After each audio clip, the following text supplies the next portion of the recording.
And that is why the man won't let you flush your wet wipes down the toilet. That's going to conclude our lesson today on quantum physics. Go ahead and remember that this Tuesday we have a test coming up. My office hours are Friday at 11 a.m. to 1 p.m. And go ahead and just stop on by, ask me anything you all need to know. I haven't seen a single one of you at my office hours yet. It would mean the world if I saw one of you finally. Have a good weekend.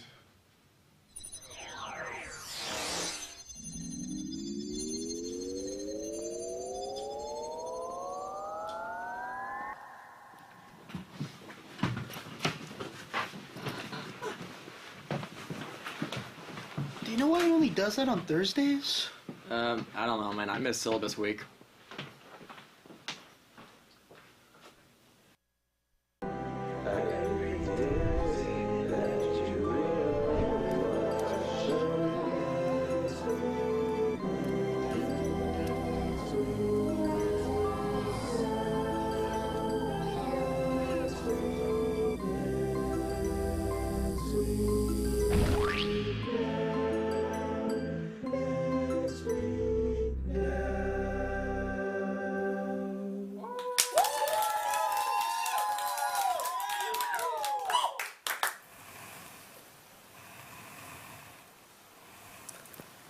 Well, howdy y'all. The name's Billy Bob Olson. I'm what you may call a farmer scientist. That's because I run a farm, and I use science to make my crops better than the rest of them. Other farmer scientists work on GMOs, or genetically modified organisms. I don't do that. I make GEOs, or genetically enhanced organisms. In fact, my fruits got so enhanced that it grew arms and legs and sentience, and they all became a part of my family. My family. At least, that was until they all decided to leave me. And if y'all thought I looked down, now you'll know why. For some reason, the life of a farm lad wasn't good enough for them, and they all left me to pursue their dreams and aspirations. Speaking as a half farmer, I gotta say, now that's a load of bull. There's nothing wrong with the farmer scientist lifestyle. Well, regardless, I'm all alone now, abandoned, without purpose. I lost my job. I lost everything. So sad. But a farmer scientist still got to eat, so I needed some income. And I saw an ad in the papers about being the opening number for some late-night talk show thing. I don't know the details. I don't watch TV. I just got to say some jokes some kids wrote, and then they'll pay me or something like that. All right, here it goes. Ant-Man just came out in theaters last weekend. Good for him.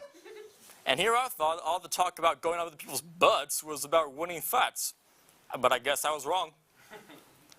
The movie Cocaine Bear is also coming out soon, and fans of cocaine and bears are excited. AMC says that anyone who sees the film on opening weekend can get a free bag of cocaine, so get on over there. Former President Jimmy Carter has decided to go into host space. Good for him. Woo-wee. I knew that I would damn near kill to get into host space. Wait. Oh, I'm sorry, folks. I misread the prompter. He was going to hospice care for the time being. Take it easy, Mr. Carter, and God bless. Microsoft has struck a deal with Nintendo to have Call of Duty's games released on the Nintendo Switch the same day as it does on Xbox and PlayStation. They prepared the release strategy after testing 1,000 Switch consoles, finally being able to get one to not violently explode upon booting up a COD game. Marvel Studios confirms that Robert Downey Jr. will not be returning as Iron Man in the MCU for the foreseeable future. Did you forget how being dead works, Marvel? I didn't. 48-year-old Leonardo DiCaprio broke up with a 19-year-old he was allegedly dating after backlash from the public. In other news, creepy dude gets rightfully called out for being a creep. Former CNN anchor Chris Cuomo stated recently that he was going to kill everybody and himself, relatable, in the new studio after overhearing spoilers for a man called Otto. People are shocked at this, but little they know, it's actually in character for Mr. Cuomo. Just last week, in fact, he accidentally got a paper cut and then started screaming about blowing up Malaysia. Italians, am I right? Some WWE fella named Goldberg thought that his opinion was highly regarded and took it upon himself to denounce Rihanna's halftime performance. The only reason we are reporting on this, and therefore giving him a darn tune larger platform, It's because he looks funny. Now, last week, we reported that Susan Wojcicki was stepping down as the CEO of YouTube. What we didn't report on, though, was that her replacement, one Mr. Neil Mohan, was not just another corporate husk, but also a shield for that newfangled NFT nonsense. If you ask me, America needs less NFT and more NFL. Go Cowboys! Red McCombs, UT legend and namesake of the School of Business, has passed on to the 40 acres in the sky at the age of 95. Coincidentally, 95 is also the number of times I've cried during taking microeconomics in a futile attempt to be accepted into the McCombs School of Business. And finally, UT President Jay Hartzell was photoshopped on the SZA's album cover to promote her upcoming concert at the Moody Center. Why don't they do something more beneficial and photoshop some more zeros onto a check for TSTV? Eh? All right. I think I got the hang of this now. You know what? I got some jokes of my own, too. Let me pull out this real quick, though, first.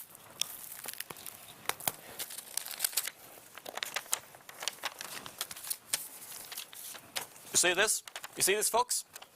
This is a family portrait. I always carry it with me, so I'll never forget what once was. They are my family. At least, they were. See, you can see them all right here, with me behind them. On the left here, we have Mr. Orange. Now, Mr. Orange left me to become some kind of a cartoonist or something. Well, guess what, Mr. Orange? They already made a cartoon about you, and it was annoying. Annoying Orange. Well, next up is Miss Apple. I don't know what it is she went off to do. Maybe something of racing, race cars. She always fancied herself with those. But racing one of those fancy, smancy vehicles might be a bit hard for you, Miss Apple, considering you're an apple. And apples don't have arms. Wait. Miss Apple does have arms. I gave her arms. Well, next up we have Mr. Banana. I'm not entirely sure what he left me to do either, but I do recall he had a skateboard with him. Let's hope he doesn't peel out or slip, because Mr. Banana's a banana. Banana peel? This here is Miss Strawberry. She was big into plant rights and all that for some reason. She loves to pursue some big dreams in Hollywood or host a late-night talk show or something along those lines. Ha! Can you imagine a Strawberry as a host of a late-night talk show? Like that'll ever happen. One entire nation, you're just a strawberry. Now, this would be darn soon. Well, I don't know if any of that will ever happen. Well, let's just hope whatever happens in Hollywood isn't what would have happened had I sold the family to the grocery store like I was originally going to do, where they would have been eaten up, chewed on, and spit out. Well, that's showbiz, basically. Well, lastly, this is grapes. They left me to do something. No Mr. or Miss for grapes here. They use they, them pronouns. Not because they're non-binary, because there's a whole bunch of them. Like a whole lot, like a whole bundle. I think grapes wanted to start a family or something, but that's a lot of partners for one partner. I feel for the wife, or husband, or whatever. They've got their work cut out for them. And let's hope none of grapes becomes jealous of grapes. That could get messy. Anyways, that's my family. They all left me. Very sad. I wonder what will happen next. Maybe I'll try vegetables next time. We'll see. Now here's the top 10 things. Top 10 what? Well, grapes had more things than that. Don't ask how I know. Wink. Welcome to WatchMojo.com, and today we're counting down our picks for the top 10 ever. Kicking off our list is Barbie and the Diamond Castle. I think it's safe to say that Barbie and the Diamond Castle is one of the most impactful films of the last century. Not only is it the gayest Barbie movie to date, but it's also the film that brought us those swag AF dancing dogs. Number 9. Raid Ant and Roach Killer. Nothing really gets me going quite like killing some roaches. And what better to get the job done than a long, girthy can of Raid Ant and Roach Killer. Raid kills bugs dead. Number 8. Counting. Now, where would we be without counting? Most of us learned how to count when we were toddlers, and we can't seem to stop counting since. I don't know about you guys, but I'm addicted. Number 8. The Triangle Shirtwaist Factory. The Triangle Shirtwaist Factory caught fire in Manhattan, New York City on Saturday, March 25, 1911. It was the deadliest industrial disaster in the history of the city, and one of the deadliest in U.S. history. The fire caused the deaths of 146 garment workers, 123 women and girls, and 23 men. This is one of the most famous examples of worker exploitation and horrible working conditions in U.S. history. I think that I speak for the masses when I say that I miss that old factory. If I worked in the Triangle Shirtwaist Factory, I could have stopped it.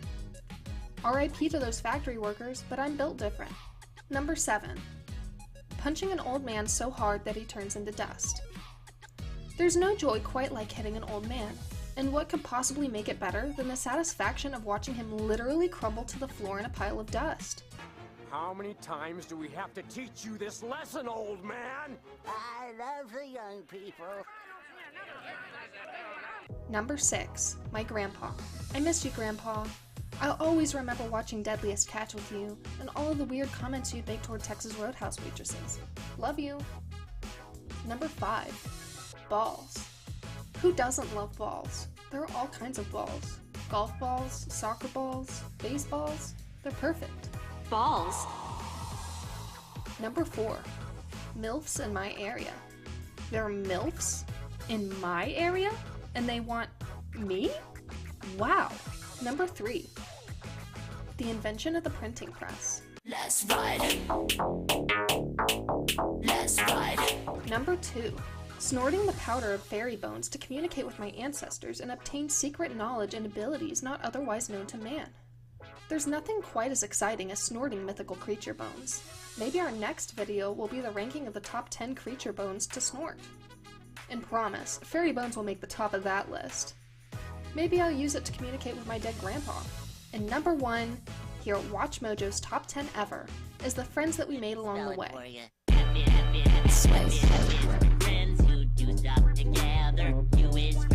Thank you so much for watching Watch Mojo's Top 10 Ever. If you liked this video, please make sure to like and subscribe. I tried to pay, he begged me to stay. Babe, I'm not staying, I just wanna play. In the party, he just wanna rock.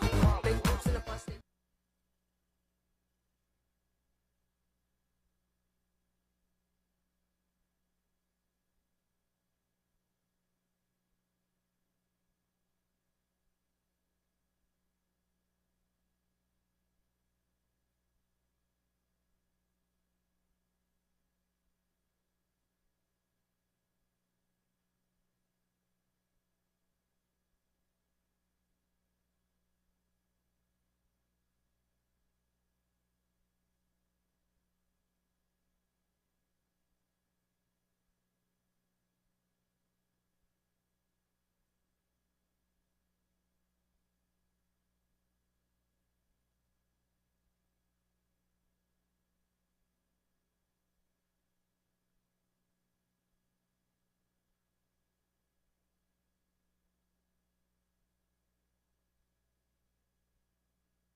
Hey there, friends. I'm Sarah Strawberry.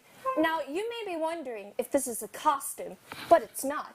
I'm an actual strawberry. Now, I may be a bit tall for a strawberry, but that's because I'm full of GMOs. Yes, that's right. A bit of an accident happened one day in the lab, and this is why I'm here now. So, I'm here to predict the sweet, sweet news that you don't want to miss. Now, you might recall, dear audience, a particular balloon that drifted into U.S. airspace on the evening of February 4th, 2023, belonging to the People's Republic of China. If not, you may remember the trio of UFOs that were shot down as they entered overhead the United States. We now have word that these unidentified flying objects have been identified, and what we've been led to believe about the big balloon might not relay the gravity of the situation. Over the weekend, little round fleshy creatures were reportedly spotted crawling out of the sea along the coast where the 3 UFOs were shot down. Hey, yo. Yes, folks, we made contact. We shot them down along with their scouting ship, but we've made contact with extraterrestrial life. Cue the existential dread and or the Alien Day Parade. After acting out the entirety of the plot to E.T., where these weird little alien dudes find a child that inevitably becomes their best friend, I don't know, I've never seen the movie, the aliens immediately held a press conference after their exposure to the word populace, with their human child best friend serving as the interpreter. When asked what the world should call them, the child responded, "They're called a lot of things to a lot of people, but the people of Earth can call them anytime." There was a confused glance shared among the journalists that quickly shifted to one of understanding, chalking it up to be a simple translation error. The conference pressed on. The follow-up question pertained to their intentions here on Earth, where the child simply stated, "You won't last 30 seconds reading this book," they said, placing a book on the table which read, "To serve ass." Everyone born before the year 1960 immediately stood up and ran out of the room screaming, and everyone who didn't get that reference stayed as the aliens and the lone child revealed the content of the book. It was pages upon pages of porn, literal porn, not human. But we all know porn when we see it, and that was definitely porn.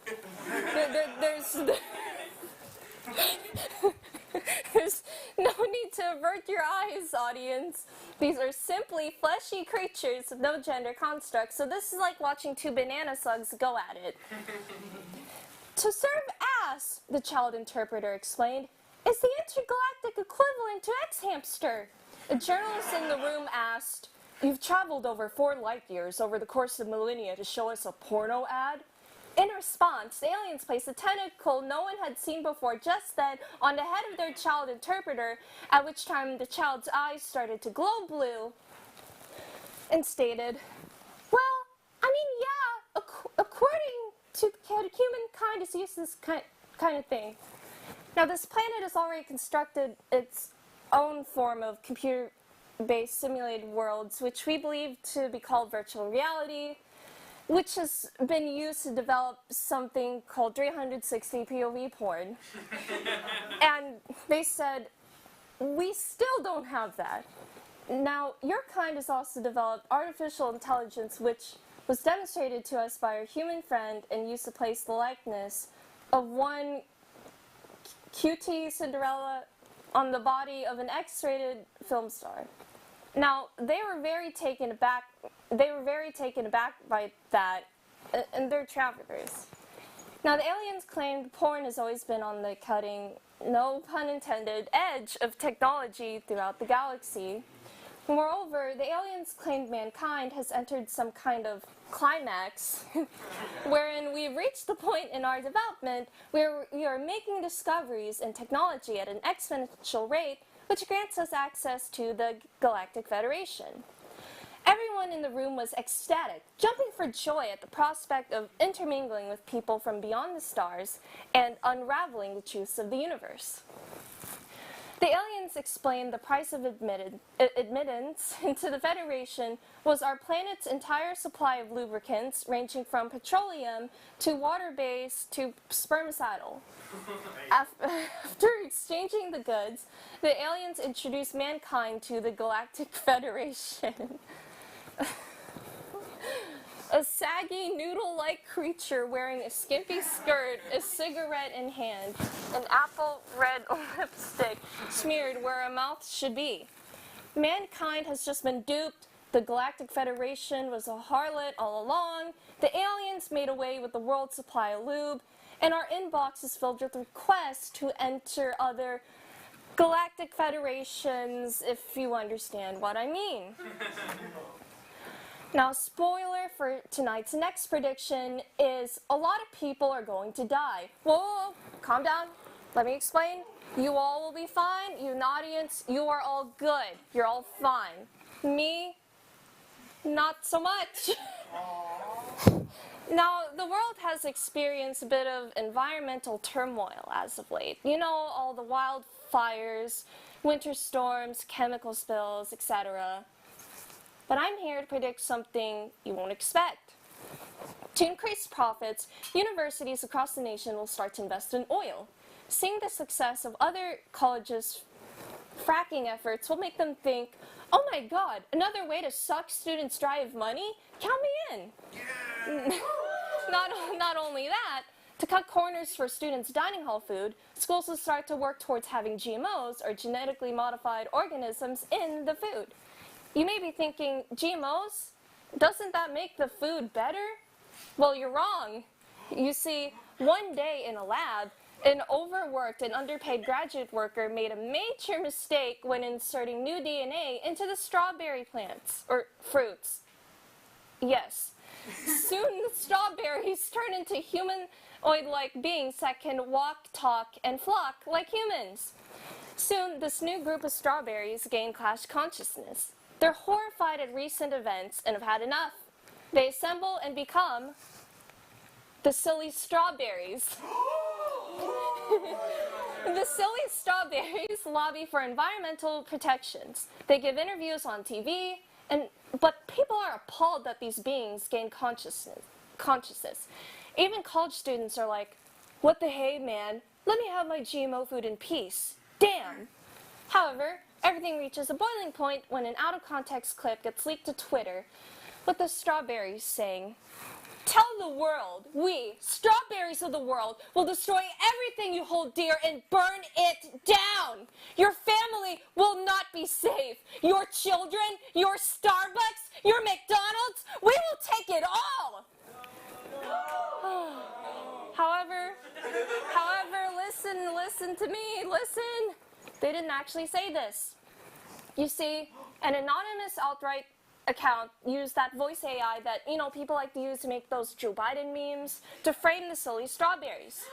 The silly strawberries said, tell the world, we, the humans of the world, will destroy everything we hold dear if we continue to destroy the environment and ignore what is happening in the world. The destruction, chaos, death, we don't care. We will consume everything we want when we want. We will exploit others and cause pain and suffering. Tell the world and see how many people will side with you. Now, did the real quote change people's minds? No, it didn't. The disinformation was enough to enrage people. University presidents united with state governors cited sources saying they found fields of mass destruction and sought to burn the strawberry fields. Texas Governor Greg Abbott was cited as saying, I've been waiting for this my entire life. Soon, the strawberry fields are burned. Farmers had to go into hiding with the strawberry seeds that they could salvage, and the silly strawberries went into hiding. What? You don't like my prediction? Why are you all looking at me like that? Don't you know? Don't you already know that there are just no happy, ethical endings under capitalism? I know. Well, that's all the news I have to predict for now. Now, if you may direct your attention to see what's new with Uncle Sam. Any of y'all want to meet Uncle Sam? My full name is actually Samantha.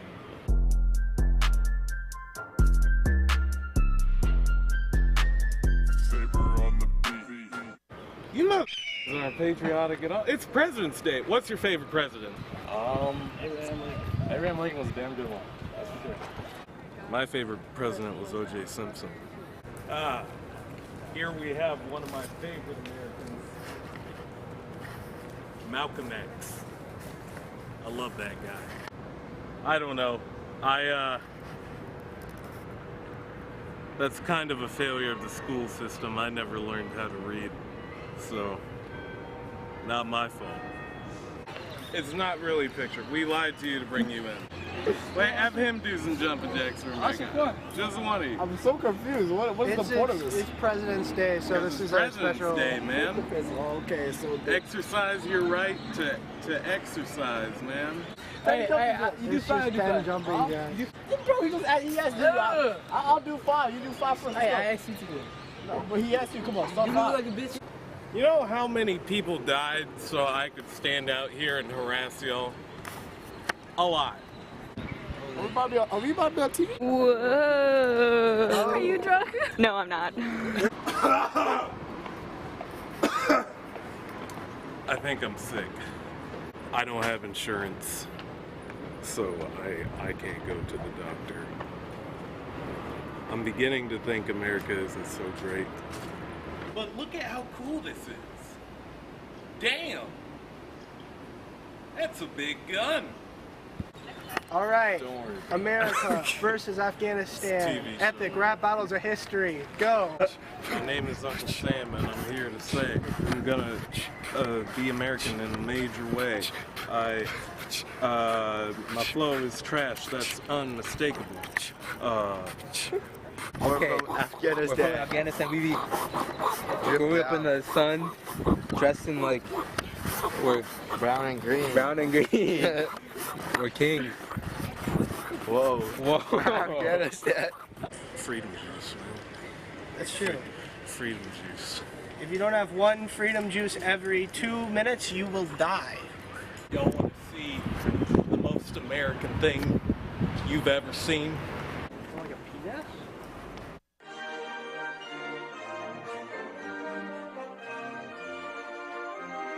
Saber on the beat.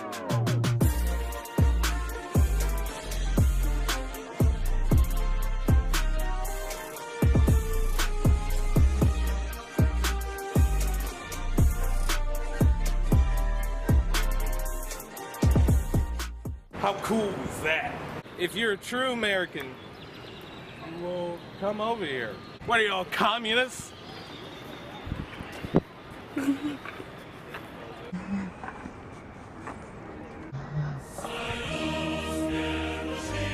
I'm a half black Uncle Sam. Does that mean I'm woke?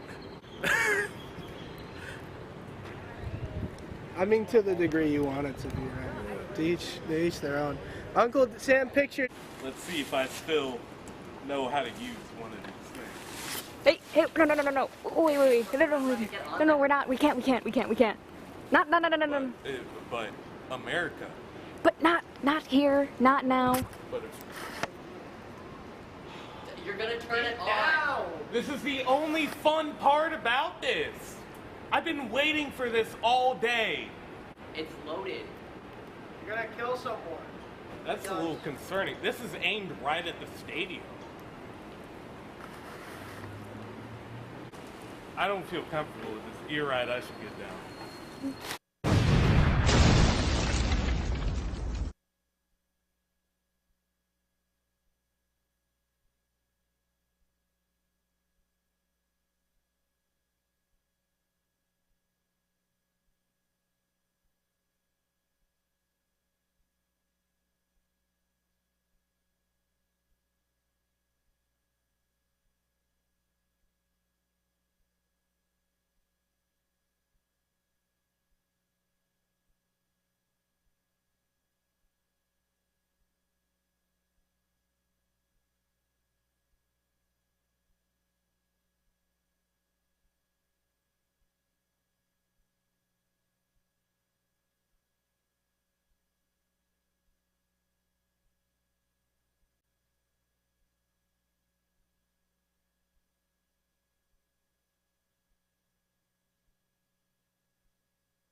Sorry. We're back.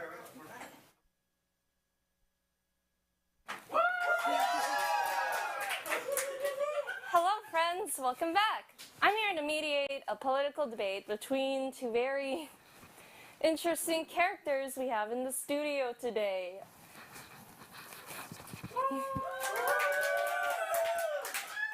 Whoa. Politics, the arena of American discourse. As a strawberry, unfortunately, I'm not really able to vote, but today we're going with the good old-fashioned debate. The topic, gun control. Our two debaters that we have here tonight are Senator Humphrey Haynes, not related, and Governor Kevin Kline. Senator Haynes, not related, will be representing the position of a more relaxed regulation, and Governor Kline will be representing stricter regulation. Both debaters will each have time to give a short opening statement for their argument, and from there, you each will be given a short period to respond to one another. Governor Kline will go first, as he won the coin toss prior to the debate. Okay. First off, that coin toss was rigged. How do you rig a coin toss? Okay. Mainly the fact that you used a dime, because everyone knows you're supposed to use a corner for that kind of thing. Oh, yeah! Yeah! I don't even know how to respond to that. Oh, well, maybe you would know how to respond to that with a better understanding of the economy. Woo!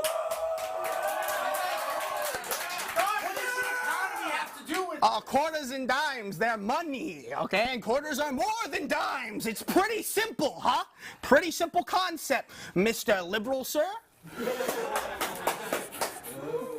Are you kidding or are you just stupid? Oh, okay, nice ad hominem, okay? See what happens when liberals run out of the arguments that they run out of? The argument hasn't even started. Gentlemen, please be civil. No, it's all good. Now, Governor Kline, please make your opening statement. Fine, whatever. When our forefathers founded this country, they wanted every man to have the freedoms of life, liberty, and the pursuit of happiness. Irresponsible gun owners take away these lives, threaten people's liberty, and bring no happiness to the American populace. Now, I understand that not every gun owner is some crazed lunatic who will shoot up every shopping mall, but every crazed lunatic has the potential to be a gun owner. Preach!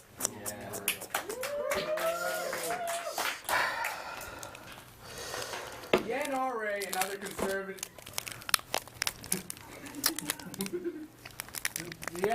and other conservative political pundits will tell you that everyone ought to own a gun. That it should be as fundamental as the right to free speech.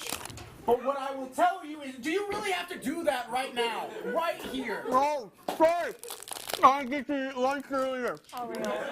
Do you want one? They have like a ton backstage. No, I don't want one. Okay, well.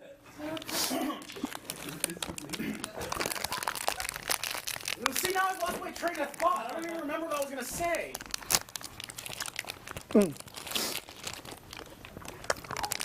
Yeah, I know. Well, your time for your opening statement is over anyways, so Senator Haynes, no relation, would you like to introduce your argument? I would absolutely love to. Okay. Ladies and gentlemen of the audience, I think guns are pretty cool. Hell yeah. Yeah! Is that all? I mean, that's most of it, yeah. Define cool. Okay, well, all the coolest Americans of all time had guns, okay? Like Lee Harvey Oswald and the Black Panthers and Kurt Cobain, right? And the list goes on and on and on. And truth be told, guns are powerful, right? And being powerful is part of being an American. Guns give you the power to solve problems, all right? And that's why I have a gun on me right now. Because I know if I end up losing this debate, I can still win because of the gun.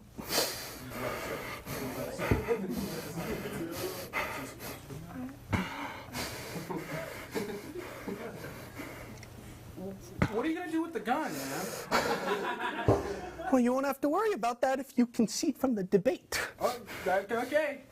Enough said. I'm conceding. Governor Klein, can I speak with you for a moment? Oh, but you guys got a gun. No, my leaf!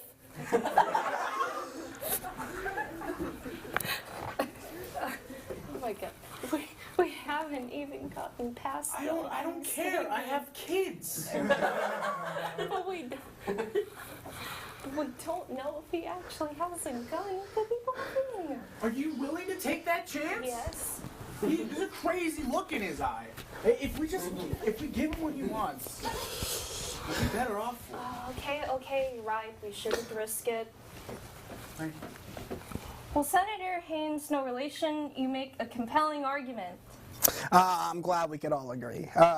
Now, do you mind if I grab a few more of those chocolate bars? Actually, the rule is one per person just because they're kind of expensive. Oh, you're not really in a position to bargain. You know what? Just take as many as you want. Okay, cool.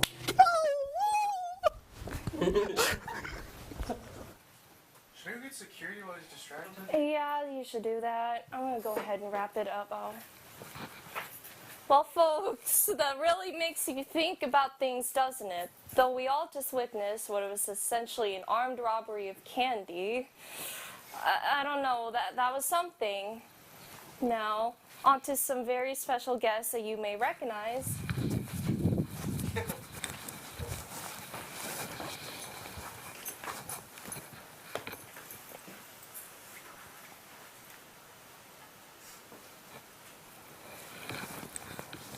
Okay, now for some special guests that you may recognize. World famous for their jaw-dropping covers of songs such as Bad Romance and Party Rock Anthem, everyone's favorite rodent pop group, Alvin and the Chipmunks, is a staple of modern pop culture. The band rose to prominence after their first album released in 1959 and achieved superstardom after the release of their generally hated quadrilogy of films in the late 2000s. Everything was looking up for the group until the incident. Theodore and his wife Eleanor, who was a rising solo star in her own right, were on their way to a red carpet appearance when they were T-boned by a drunk driver. This instantly killed Eleanor and left Theodore in a comatose state. Rattled by the incident, but still trying to keep the dream alive, Alvin and Simon continued their music careers as just Alvin and the Chipmunk. Unfortunately, they couldn't shake their trauma or the stigma surrounding them now, and the brothers officially disbanded in 2011. But to the delight of many fans, the group seems to be active again, and Alvin is here to share a special exclusive announcement for the audience of Next Week Now. Give it up for Alvin Seville. Hey, how's it going? Alvin Seville. Yeah, it's glad to be here. Call me Strawberry. Right, Strawberry. Super happy to be here. Super happy to have you. Is it true that you haven't spoken to your brothers in over a decade? Yeah, that's correct. Look, me and my brothers have had some differences in the past, different paths in life, you know. I stayed in the music business managing my record label. Simon became a Buddhist monk, and Theodore's in a coma. But that's exactly what I'm here to address tonight. I'm happy to announce that Alvin and the Chipmunks are back in the music game, baby. Wow! That's amazing to hear. I always loved your work. Your cover of Baby Got Back is the definitive version of that song. Thank you, thank you. And yes, it's true. I was able to get in contact with my brothers again, and we've decided now is the time for a comeback. Speaking of my brothers, Simon, Theodore! Oh my gosh, Simon and Theodore Seville, everybody.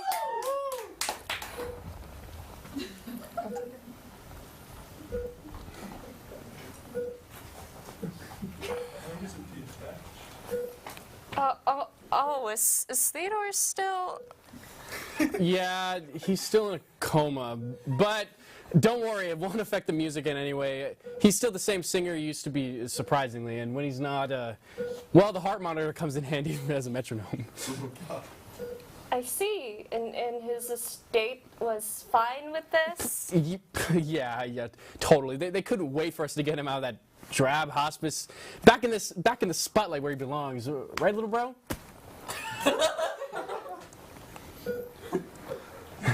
Yeah. I see.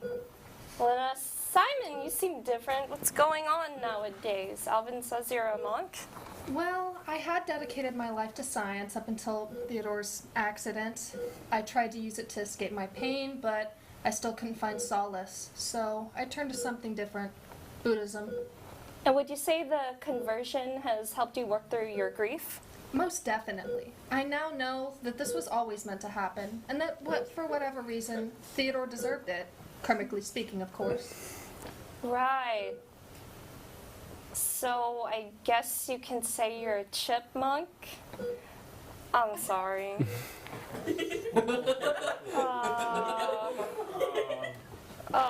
Alvin, if y'all are back as a group, does this mean we can expect new music soon? Yeah, of course. I mean, we're going to be trying our best to adjust our, the music making part to our newfound lifestyles. We all live so different. But I'll handle all the production for our music and, of course, lead vocals once again. Simon said he'll show up in the studio sometimes after meditation, but we'll mostly contribute like chants and like spoken word verses to the music when he can. And Theodore will be there, so that's great. Okay, so it'll just be you singing and performing under the Alvin and the Chipmunks name? Well, I mean, yeah, I guess you could say that more or less, yeah. Like Panic at the Disco? Yeah, I guess. Well, anyway, so, yeah, we have a new single in the works at the moment, which will evolve into a full album and eventually a world tour. We actually brought a demo of our next single for you to play on the show tonight. It's called Smells Like Teen Chipmunks, working title. Oh, how exciting! Production, can we please play that demo? Yes. Oh my god, this beat. With some dice. Fire. Yeah. This beat is fire. With some dice. You aren't ready. You fellas are not ready. Here we go. Alvin and the Chipmunks back.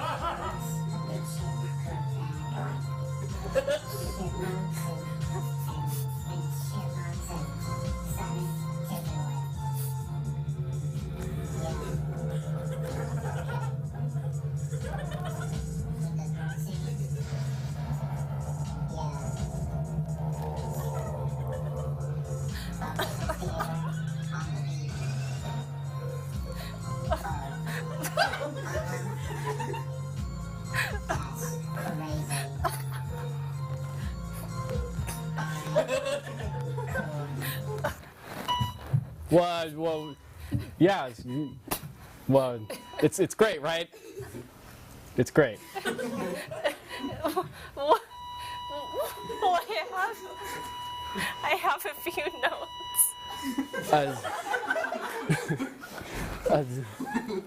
Look, listen, I'm trying my damn hardest here, okay? Dave used to produce all the tracks, but, we just sang. Dave did all the tracks, but he's too busy with his sitcom on ABC to worry about the Suns anymore. I know this track is crap. I know it's crap, but I'm in serious debt right now. Typical stuff. Blew lots of my Chipmunks money on drugs and bad investments, and now I'm in deep with some shady people. Ever heard of the Swedish Mafia? They're crazy, man. They're crazy. I'm living out of a cardboard box in Crystal Lake right now. I showered with the hose outside before I came in here. Just give me some good press for one damn minute, please. I need this. We need this. Just work with me here, okay? Please. You can cut that out, right? Like in. I don't know. Okay. Yeah, it's great. Thank you. Oh, thanks. Wow. You're too kind. I spent all morning on that. It's very unique. Really, like nothing I've heard before. Anything yeah. Wow. We really appreciate it. We really do. Funny thing is. Wait, is he dead? Theodore, I have to wait, Simon. Come on, little bro, wake up, please. I need you to help pay off my debt. I love you, little bro. The way that you helped me pay off my debt. It's so... No. Alvin, my brother, this was always going to happen. It was destined. He finally got his karma, and he's with Eleanor now. Come on, Alvin. Diffuse the situation. Think about the publicity, the tour. Okay. Well, while we're still here, do you want to hear one of the classics? You know, we can sing for you. You know. No, you that's can, fine. you know, Christmas Don't Be Late, or we can do the Witch Doctor one, or Uptown Funk, or the freaking Funky Town, or whatever. I don't know, one of those ones. Wait a minute. This is in Theodore of Alvin and the Chipmunks Amos has been kidnapped?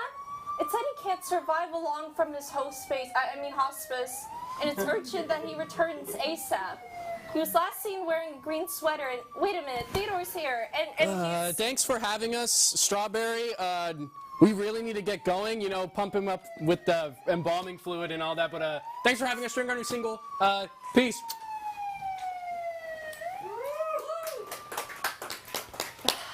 The Chipettes were better anyways. It's too bad they broke up. At least they're successful still, though.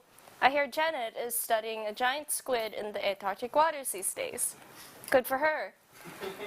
Alrighty, friends, it's been such a sweet and silly night with you all. I'm going to return to my strawberry family again. And my final prediction is you'll be back next time.